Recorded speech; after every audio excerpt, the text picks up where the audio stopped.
adalah tentang pernikahan. Dan ada menjadi sorotan Ustaz tentang ada beberapa orang yang akhirnya memang menunda pernikahan itu karena alasan pendidikan. Ada juga orang tua yang menyuruh, dibilang, udahlah kamu selesaikan dulu S1 kamu, baru kamu menikah gitu. Kamu cari kerja dulu, baru kamu menikah gitu. Tapi yang pertama yang ingin saya tanyakan kepada antum Ustaz, itu masalah, apa sih Ustaz itu pernikahan di dalam Islam? Bisa dijelaskan Ustaz? Baik. Jadi sebenarnya Islam adalah agama yang sempurna dan mengatur segala sesuatu seluk-beluk kehidupan manusia. Di antaranya adalah masalah kasus perkembangbiakan manusia. Jadi Allah Subhanahu wa taala telah mengatur dengan nama nikah ini. Dan nikah ini adalah bagian daripada ibadah sebagaimana sabda Nabi sallallahu alaihi wasallam, "An-nikahu sunnati, wa man raghiba an sunnati falaysa minni." Nikah adalah bagian dari sunnahku dan siapa yang menolaknya maka dia bukan bagian dari pengikutku. Jadi di sini kita tahu nikah itu perintah Allah dan Rasulnya. Bahkan dalam hadis yang lain ada seorang sahabat yang sempat mengatakan atau 3 orang sahabat mengikrarkan. Yang pertama mengatakan karena mereka mau ibadah ekstra. Yang satu mengatakan saya mulai sekarang akan sholat malam tidak mau tidur. Yang satu lagi mengatakan saya akan puasa dan tidak mau buka puasa sampai saya sudah tidak mampu lagi. Misal hari ini maghrib dia masih mampu, dia lanjutin lagi sampai besok. Begitu seterusnya. Dan yang satu mengatakan saya tidak akan nikahi wanita karena saya takut terganggu ibadah saya. Waktu didengar oleh baginda Nabi SAW, beliau langsung mengatakan, telah sampai kepada saya berita ada beberapa orang di antara kalian mengatakan begini dan begitu. Ketahuilah, saya orang yang paling bertakwa di antara kalian, saya sholat malam dan saya tidur, saya puasa dan saya berbuka puasa dan saya menikahi wanita. Sampai menolak sunnahku, bukan dari golonganku. Masya Allah. Jadi Ustaz memang ini pentingnya dalam pernikahan, suatu pernikahan itu dalam Islam Ustaz ya. Ustaz, tapi kalau tanggapan antum gimana Ustaz? Pandangan bagi orang-orang yang memang menunda pernikahan itu karena alasan pendidikan saja gitu. Jadi perlu digarisbawahi satu hal sebenarnya. Jadi tidak ada hubungannya antara ibadah dengan prestasi dunia. Gitu. Sama sekali kalau jadi jangan sampai nanti masjid sudah bagus di dekat rumah saya, sudah mewah baru saya mau sholat. Nggak ada hubungannya sama sekali. Oh, baik. Atau nanti saya sudah sehat baru saya sholat. Nggak ada hubungannya masalah itu. Sama halnya dengan menikah. Tidak mungkin kita menikah nanti kalau sudah ada prestasi dunia. Kalau kita lihat rentetan histori para salafus saleh dari sahabat dan tabi'in, mereka menikah tanpa ada hubungannya dengan prestasi ekonomi, prestasi pendidikan dan seterusnya. Seperti misalnya ada seorang sahabat pernah hadir di masjid Nabi SAW. Kemudian ada seorang wanita menghibahkan dirinya kepada Nabi SAW, mengatakan, ya Rasulullah, saya menawarkan diri saya. Kalau anda mau nikah dengan saya silahkan. Waktu Nabi SAW melihat, Nabi merasa tidak punya hajat dengan perempuan ini atau wanita ini. Lalu beliau tawarkan kepada audiens yang hadir. Siapa dari kalian mau menikahi wanita ini? Seorang sahabat mengangkat tangan mengatakan, saya Rasulullah. Kata Nabi SAW, coba pulang ke rumahmu, cari walaupun cuma cincin perak supaya kau bisa jadikan sebagai mahar. Maka dia pulang ke rumahnya, dia kembali mengatakan, tidak ada ya Rasulullah. Di rumah hanya ada piring, perlengkapan yang sehari saya pakai gitu. Jadi jelas saya tidak punya apa-apa. Kata Nabi SAW, kau punya ayat-ayat Al-Quran yang kau hafal? Dia mengatakan iya. Kata Nabi SAW, aku sudah menikahkanmu dengan perempuan ini dengan ayat-ayat Al-Quran yang kau miliki. Sisi yang lain, para sahabat kalau mau menikah tidak pernah menunda. Mereka melihat hari ini cocok, mereka melamar dan malam hari mereka sudah jadi pengantin. Masya Allah. Jadi begitu mudahnya. Iya. Tidak seperti kita dipersulit kesannya kalau menikah harus punya persiapan sekian bulan, sekian tahun. Sehingga akhirnya bisa saja dia malah jadi terhambat dalam mengerjakan ibadah itu. Dan sementara kalau dalam pandangan saya pribadi sebenarnya, saya melihat pernikahan itu jalan tol menuju ke surga. Masya Allah. Jadi kalau orang menjadi suami misalnya, dia tinggal fokus bagaimana memberikan hak-hak istrinya, hak-hak anaknya, maka dia sudah mendapatkan pahala yang melimpah. Dia fokus dengan orang tuanya misalnya. Jadi lingkup keluarga itu. Sama istri, dia fokus kepada suaminya, menjalankan kewajiban-kewajiban yang dibebankan oleh Allah. Anak-anaknya, juga tentu orang tua dan mertuanya misalnya. Maka sudah cukup untuk membuat dia masuk ke dalam surga. Tanpa dia harus mengejar banyak hal di luar. Apalagi kalau dia melakukan hal kebaikan yang banyak di luar rumahnya. Maka itu sudah sangat luar biasa. Masya Allah. Jadi jalan tol menuju surga ini karena banyak amalan yang bisa dilakukan oleh seorang suami di dalam pernikahan Ustaz ya. Ataupun istri Ustaz ya. Bisa melakukan banyak pahala di situ ya. Melakukan amalan yang luar biasa. Baik Ustaz, ini juga saya mau tanyakan soal pernikahan itu bisa menjadi wajib, sunnah, ataupun menjadi haram. Itu bisa saja Ustaz ya. Tapi nanti antum bisa jelaskan di segmen kedua. Kita break dulu Ustaz ya. Baik saudaraku, jangan kemana-mana karena kami akan kembali setelah yang satu ini. Tetap di Berita Islami Masa Kini.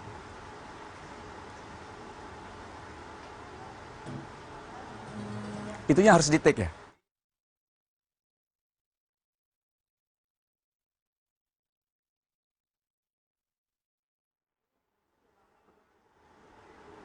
Baik pemirsa, kita kembali di Berita Islami masa kini. Ustadz, nikah itu bisa menjadi wajib kapan, jadi sunnah kapan, dan jadi haram itu kapan, Ustadz? Bisa dijelaskan, Ustadz? Ya, jadi para ulama menjelaskan tentang masalah tahapan hukum nikah ini. Dia akan menjadi wajib kalau seseorang sudah merasa mampu, maksudnya secara fisik, kondisi ya, situasi. Kemudian juga khawatir dirinya terjerumus dalam hal yang diharamkan. Seperti misalnya dia sudah tahu dia akan terjerumus pada zina misalnya, makanya sudah jadi wajib bagi dia. Dia akan menjadi sunnah kalau seseorang tidak merasa dirinya akan terjerumus pada yang haram, tapi dia merasa sudah mapan saja, dia ingin melangkah, maka sunnah.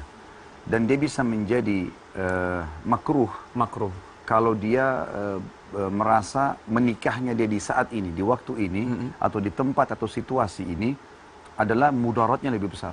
Seperti misal pada saat dia di luar negeri, hanya karena dia takut tidak bisa mengontrol syahwat, kemudian dia melangkah menikah, padahal sebenarnya status orang-orang yang akan dinikahi di negara itu mungkin lebih berefek buruk pada dia, bagi dia nanti ke depannya. Nampaknya lebih buruk, Ustaz ya?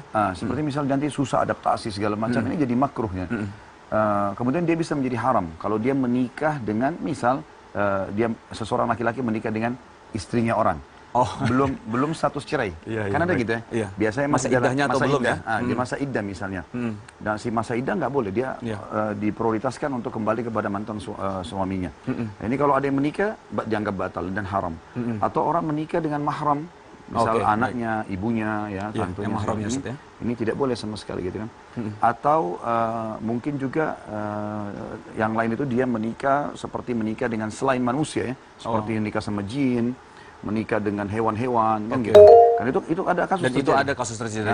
Nah, itu semua adalah nikah-nikah yang haram. Baik, Ustadz, ini sekarang kita akan ada beberapa ini ya, Ustadz, foto. Nah, ini Ustadz, ini ada di Iran ini, Ustadz.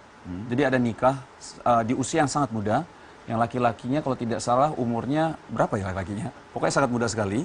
Dan yang salah satunya itu di umur 10 tahun kalau tidak salah, yang wanitanya, Ustadz. 14 sama 10 ya. Nah, itu gimana, Ustadz? Yang 14 sama 10 tahun. Ya, sebenarnya dalam Islam tidak ada batasan umur. Intinya dianggap masa balik adalah masa di mana dia sudah beranjak dewasa. Makanya ada perubahan-perubahan fisik dari laki-laki dan perempuan.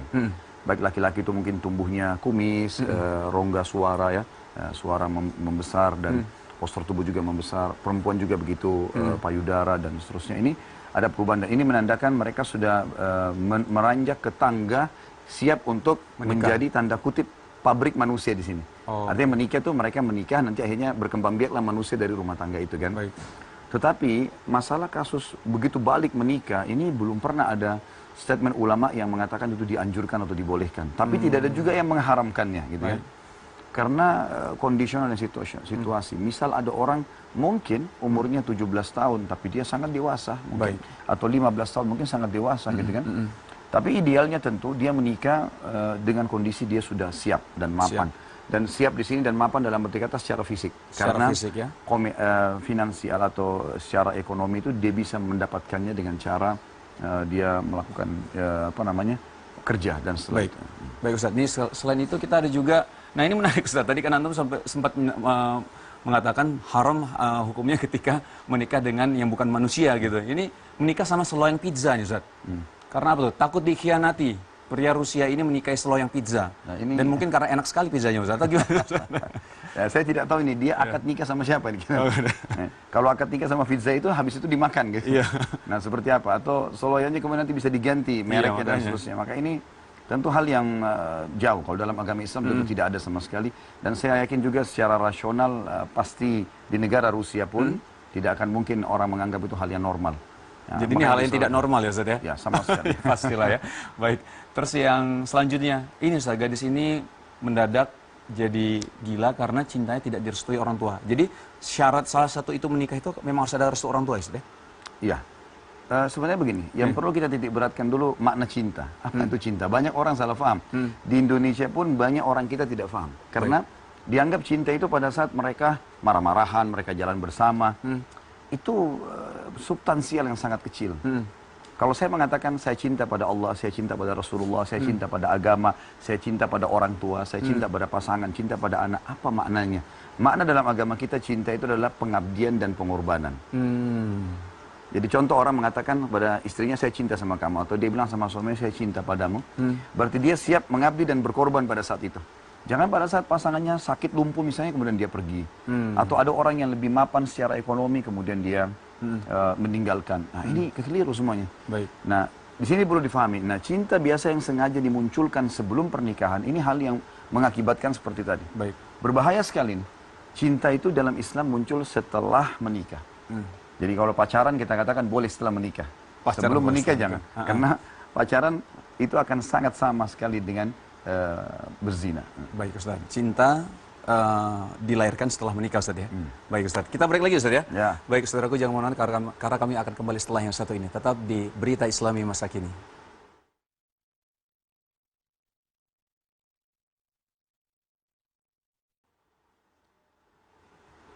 Baik pemirsa, kita kembali di Berita Islami Masa Kini. Baik, ini sekarang kita buka pertanyaan ya dari teman-teman yang menonton Berita Islami Masa Kini. Dan sudah ada pertanyaannya, tadi ditanya memang adalah menunda nikah karena ingin membahagiakan orang tua dulu. Gimana tuh Ustaz? Dia menunda pernikahannya karena aku kayak harus bahagiain orang tuaku dulu deh, baru aku nikah gitu. Itu gimana Ustaz? Sebenarnya relatif sekali ya. Karena menikah juga bisa membahagiakan orang tua. Iya, oke. Jadi ini harus lebih dalam lagi. Seperti apa sih sebenarnya membahagiakan? Kalau misalnya yang dia maksudkan, begitu dia mendapatkan pekerjaan selesai kuliah, kemudian dia ingin orang tuanya menikmatin dulu rumah yang dia baru beli, atau kendaraan yang dia baru beli, mungkin ini masih ada celah lah. Tapi yang jelas, saya yakin semua orang tua yang insya Allah masih normal, pasti dia akan sangat bahagia kalau melihat anak-anaknya menikah. Apalagi kalau punya cucu Ustaz ya. Nah iya, Makanya mereka sangat gembira sebenarnya. Makanya, jadi akan lebih bahagia kalau misal sudah punya cucu itu, Masya Allah, kebahagiaan untuk orang tua kita juga Ustaz ya. Betul. Baik Ustaz, tadi sedikit lagi, memang ada pertanyaan lagi tentang yang, ini gimana nih Ustaz, kalau misal orang tua akhirnya memang benar-benar melarang anaknya nikah memang karena alasan pendidikan ini, gitu, alasan pendidikan gitu. Jadi dia, kamu nggak boleh selesai kamu S1, itu memang benar-benar melarang, apa yang kita harus lakukan Ustaz? Ngomong ke orang tuanya gimana tuh Ustaz? Tentu yang pertama harusnya mendoakan dulu orang tua, dan kebanyakan penolakan terjadi karena belum adanya ilmu, kan gitu. Jadi bagaimana dia sekarang menjelaskan ke orang tuanya tentang dalil-dalil yang ada, ya, motivasi-motivasi dalam agama. Karena memang orang tua yang melarang anaknya menikah misalnya, sementara anak ini terlihat memang berbahaya, bisa terus dalam hal yang haram. Ini egoisme, ini nggak boleh sebenarnya. Baik. Dia sebagai orang tua mungkin punya tempat pelampiasan biologis, tapi anak-anaknya.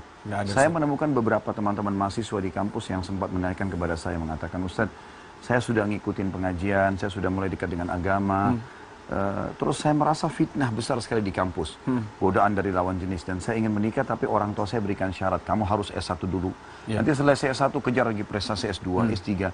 Prosesi menyelesaikan pendidikan ini itu akan terganggu sebenarnya dengan adanya syahwat yang ada, gitu kan? Karena ini gejolak jiwa. Orang membutuhkan biologis itu sama dengan orang kalau lapar butuh makan. Baik, Ustaz. Ada di waktu umur-umur tertentu di mana memang tidak bisa seseorang itu menghindar. Dia pasti akan membutuhkan itu. Maka pelampiasan ngomong sama lawan jenis, pelampiasan mencium, memeluk itu ada. Makanya Allah mengatakan dalam surah An-Nisa, A'udzubillahi minasyaitonirrajim, zuina linnasi hubbus syahawati minan nisa. Al-ayah. Allah mengatakan sesungguhnya telah dihiasi pada diri laki-laki perasaan hub, cinta, syahwat, diikuti dengan syahwat pada kaum wanita. Maka ada di mana orang tidak bisa membendung itu seperti dia pada saat Nah, Islam mengajarkan dengan menikah. Dan saya punya beberapa teman-teman pada saat masih sekolah S1 di Madinah dulu, mereka menikah pada saat lagi kuliah dan prestasinya tidak terganggu. Malah mereka jauh lebih tenang, bisa menjalankan urusan rumah tangganya, bisa menjalankan pendidikannya dengan baik. Masya Allah, ini mudah-mudahan para orang tua mendengar nih nasihat dari Ustadz, lebih tenang Ustadz ketika sudah menikah malah ya. Baik Ustadz, jadi gimana Ustadz kalau misal pertanyaan yang masalah bagaimana cara menyeimbangkan itu, kan antum melihat sendiri kan, ketika teman-teman antum ada yang menikah, tapi malah prestasinya oke-oke saja gitu, malah lebih baik mungkin gitu. Itu gimana antum melihatnya Ustadz? Ya, saya sayangkan sekali ya, banyak di antara umat Islam, semoga Allah berikan hidayah. Mereka lebih bangga anaknya keluar dengan pacarnya. Bahkan dengan gonta-ganti pacar. Sebentar pacar yang A datang, kemudian tetangga semua melihatnya. Dan dia merasa itu bukan aib. Dia merasa itu adalah, oh siapa itu? Itu pacar anak saya. Dengan bangga dia sampaikan. Nanti bulan depan putus, datang pacar yang baru lagi. Terus menerus ganti-ganti pasangan yang haram ini, orang tuanya anggap itu adalah sebuah prestasi, bahkan kebanggaan. Tapi pada saat anaknya dibuatkan tenda untuk menikah, yang jelas-jelas halal dalam agama, tidak gonta-ganti pasangan dengan itu, ini malah malu dengan tetangga. Maka ini hal yang mesti diperbaikin sebenarnya, persepsi saja. Baik. Ustadz, kalau misalnya masalah, ada kan beberapa teman-teman ngelihat dia udah sahabatan gitu ya, tapi ketika nanti anak kamu nikah sama anak saya ya, itu gimana Ustadz kalau di dalam Islam, Ustadz? Ini ada hadis yang menjelaskan sebenarnya. Jadi hadis Nabi SAW berbunyi, jangan kalian bercanda dan main-main di 3 hal. Di pernikahan, di rujuk, dan di perceraian. Jadi pernikahan misalnya gini, saya mengatakan kepada teman saya punya anak laki-laki, dia punya anak perempuan. Nanti kalau anak kita dewasa, kita nikahkan ya. Kalau teman saya mengatakan, iya, ini berarti ada kaitan, ada hukum syar'i di sini.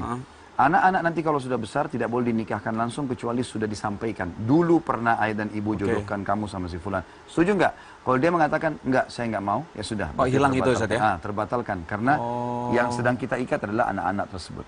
Baik. Yang kedua masalah rujuk. Orang kalau cerai, laki-laki mengatakan pada suaminya, saya ceraikan kamu. Kalimat ini sudah membuat mereka harus terpisah secara hukum syari sementara. Ada masa iddah, 3 kali masa haid. Di 3 kali masa haid ini, kalau si laki-laki atau si perempuan, suami istri ini mereka baikan, mereka berhubungan biologis, mereka saling memaafkan, otomatis rujuk. Tanpa akad nikah pun di sini boleh. Kecuali kalau sudah lewat masa iddah 3 bulan, barulah kemudian mereka harus akad nikah baru. Yang ketiga adalah masalah cerai. Nggak boleh laki-laki mengatakan saya ceraikan kamu, atau selalu ngancam kalimat cerai. Ini kalau diucapkan bisa terjadi. Itu benar-benar cerai Ustaz itu ya? Maka nggak boleh di sini orang bercanda dengan kalimat itu. Karena itu masalah penghalalan kemaluan istrinya atau haramnya. Gitu. Kalau ancaman itu boleh? Maksudnya gimana? Kalau kamu benar-benar pergi keluar, kita pisah. Itu gimana Ustaz? Benar-benar akan pisah. Kalau misalnya pisah itu kan masih kata-kata... Sampai kata para ulama gini, kalau ada seorang wanita di tangga, kemudian ini kebetulan disampaikan oleh dosen kami, beliau dulu salah satu hakim di pengadilan agama Madinah. Beliau ngajar fikih di tingkat 3 kuliah kami dulu. Beliau mengatakan kalau hukum fikihnya sampai ulama bilang kalau ada seorang wanita naik tangga, pasti tengah-tengah tangga, suaminya bilang kalau kamu naik saya ceraikan, kalau kamu turun saya ceraikan. Maka kalau perempuan tidak mau diceraikan, dia harus turun dari tengah-tengah tangga. Saking beratnya kalimat itu. Makanya kata Nabi SAW, amal halal yang paling Allah benci adalah perceraian. Artinya itu darurat sekali dipakai. Dan itu syaratnya pasangan kita melanggar agama dan sudah diingatkan berulang kali tidak mau, barulah kita membuka pintu itu. Baik Ustaz, ini udah kita mau habis nih acaranya hari ini. Minta nasihat antum Ustaz untuk untuk hari ini Ustaz. Pernikahan dalam Islam adalah sebuah ibadah, saudaraku seiman. Jangan ditunda. Setiap ada kesempatan, peluang, maka kerjakanlah. Karena kita tidak tahu ajal kapan datang. Imam Ahmad rahimahullah, beliau pada saat istrinya meninggal dunia, di malam takziah beliau menikah. Ditanya oleh murid-muridnya, kenapa anda menikah? Bukankah ini malam sedih? Kata Imam Ahmad, saya khawatir kalau saya juga meninggal malam ini, bertemu dengan Allah, sementara saya dalam keadaan bujang. Artinya saya punya kesempatan menikah, kenapa tidak?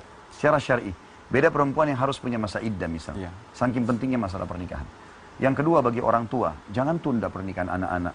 Kesian mereka itu, mereka punya hawa nafsu, mereka interaksi dengan masyarakat di sekitarnya. Jangan biarkan mereka terjerumus pada yang haram. Bagaimana bisa anda bangga anak-anak anda pacaran, pergi ke bioskop, pergi kemana-mana, bisa berbuat zina, dan anda tidak bangga dengan mereka menikah, dan dianggap sebuah hal yang kurang. Dan yang terakhir teman-teman sekalian, kalaupun mau melampiaskan biologis, lampiaskan setelah menikah. Ya pacaran setelah menikah. Maka itu sepuas-puasnya, nggak ada masalah. Walaupun sampai hamil itu halal saja. Ya. Baik Ustaz, terima kasih atas hari ini. Semoga ini bermanfaat untuk kita semua. Langsung kita selesaikan Ustaz hari ini. Acaranya selesai. Baik, akhir kata saya Teguh Wisnu dan Ustaz Khalid Baslama undur diri. Assalamualaikum warahmatullahi wabarakatuh.